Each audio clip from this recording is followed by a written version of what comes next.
Niba ujya ukunda gukora ingendo mu muhanda ukagenda witegereza ibigutambukaho cyane cyane ibinyabiziga, birashoboka ko nta gihe kinini gishize hari izina riguca mu maso mu binyabiziga ujya ubona, ndetse ntabwo twavuga ko hashize igihe kirenze imyaka 3.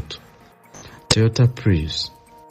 Toyota Prius nta myaka 3 ishize abenshi dutangiye kubona imodoka yitwa gutya. Ubundi Toyota Prius yakozwe nande? Toyota Prius yatangiye gukorwa ryari? Toyota Prius ni ibihe byiza byayo? Guhaye ikaze kuri The Fixers.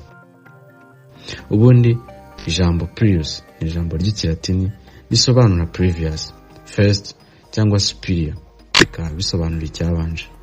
Iyi Prius yavutse mu 1997, ari nabwo hatangiye gukorwa imodoka zitwa gutya, kandi zari hybrid nubwo twe nta gihe tumaze tuzitunze.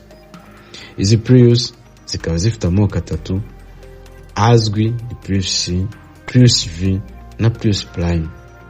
Dore icyo wazirikana kuri izi modoka niba uyitunze cyangwa se ukaba wifuza kuzayitunga. Izi modoka ziri mu bwoko bw'amaseda cyangwa se voiture nk'uko abenshi tubivuga. Gusa Toyota arirwo ruganda rukana papa w'izi modoka bahisemo kuzikora bibanda kuri hybrid, electric cyangwa se zikoresha amashanyarazi akomatanije na essence. Ibyiza wamenya kuri Toyota Prius: mu bwoko bw'ama hybrid ziri mu modoka zihendutse kuko ushobora kuyibona ku mafaranga atarenze 7,000 cyangwa miliyoni 10 z'amanyarwanda niba uyiguze mu gihe turi gukora iki kiganiro. Iyi modoka ishobora gukoresha litiro zitarenze 6 mu birometero 100, ndetse iyi modoka ifite icyitwa HVAC system, ikaba ikoreshwa n'icyitwa AC induction motor idakoreshwa mu modoka nyinshi. Ituma AC yayo cyangwa ventilation itanga umuyaga ukonjesha imodoka moteri yayo yabigenda cyangwa ijimije. Kugeza mu mwaka wa 2012 muri Amerika, Toyota Prius yafatwaga nk'imodoka ya mbere yoroshye ubuzima mu kuyitunga. Ibyo bikaba bisobanuye yuko ushobora guhendwa no kuyigura, ariko kuyitunga byo bikaba byoroshye kubera ko ibigendaho biba ari bikeya. Ikindi wamenya nuko Toyota Prius iri mu modoka zakunzwe na benshi, ariko cyane cyane umwaka wa 2012 urihariye kubera ko wagaragaye ko mu modoka za Toyota Prius zakozwe zose uyu mwaka ari wagaragaje gukomera no kutagira ibibazo byinshi. Nanone Toyota Prius iri modoka zihagaze neza ku kwita ku bidukikije bitewe no kudasohora imyuka myinshi yangiza, aribyo byitwa emission. Nanone Prius zakorewe igenzura zigaragara nk'imodoka zifite moteri idatanga urusaku rubangamira abanyamaguru mu gihe iri mu muhanda. Gusa nanone ikinyamakuru cy'abanyamerika The Wall Street Journal cyavuze ko ibyo ahubwo aho kuba byaba byiza bishobora kuba bibi, kubera ko byatuma haba impanuka mu gihe abanyamaguru benshi bumva urusaku rw'imodoka bakava mu muhanda. Nyamara kuri Toyota Prius bikaba byatuma ibagonga ikabamara kubera ko nta rusaku ibisohora. Dore ikindi ushobora kuzirikana niba wifuza gutunga iyi modoka: igihe yapfa bateri yayo nubwo bidakunze kuba, ushobora gusabwa hagati $2,000 by'amadolari kugeza kuri 5. Nanone si imodoka wakizera niba ukunda gukora ingendo ndende, kubera ko mu mihanda izamuka cyane cyangwa se imihanda isaba imbaraga nyinshi, ibyo ntabwo ari ibya Toyota Prius. Nk'uko tubikesha urubuga copilotsearch.com, niba ugiye kugura iziri used cyangwa imodoka zakoreshejwe za Toyota Prius, uzirinde imyaka nka 2010, 2016 kuko zagiye zigaragaza utubazo twinshi kurenza izindi.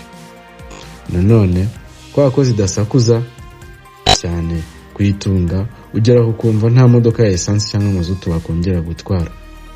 Akenshi uzasabwa kubyicharginga bateri yayo nijoro kuko kwinjiza umuriro wayo bikorwa gakeya, bikaba bivuze ko bateri yayo ari ntoya.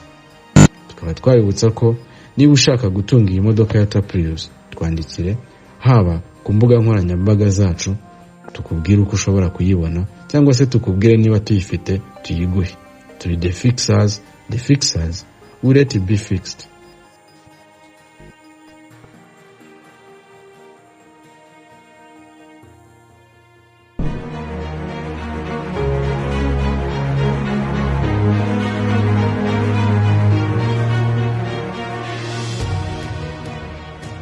Kampani ya iFix ni kampani imaze igihe kirenga imyaka 10 ifasha abanyarwanda ndetse n'abanyamahanga mu kubahereza ibikoresho bijyanye na Apple, harimo MacBooks, telefone ndetse n'ibindi bikoresho bya electronics, harimo kuzikora ndetse no kuzicuruza.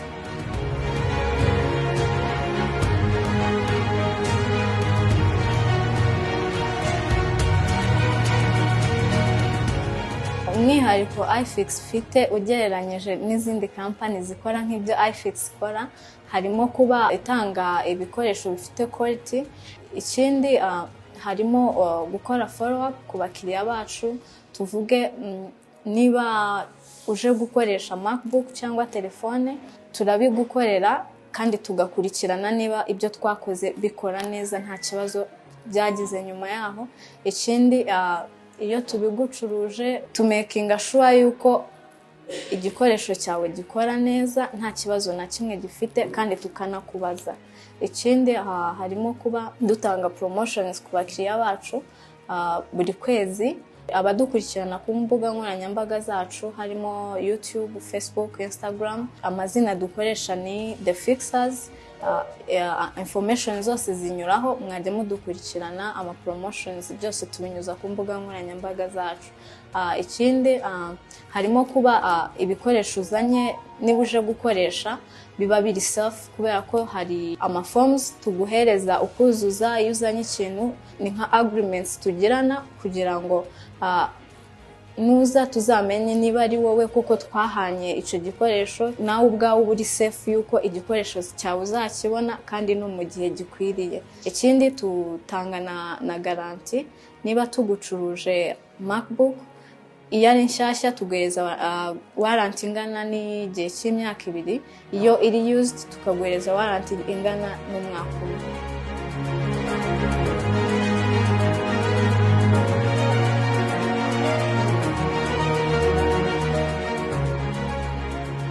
Ushobora kunyura ku mbuga nkoranyambaga zacu cyangwa se aho dukorera ukodaringa ugatanga nka 20% y'amafaranga akenerwa kugira ngo tubone iyo product, hanyuma twebwe tukagutumiriza ayandi ukazayishyura uje gufata product yawe.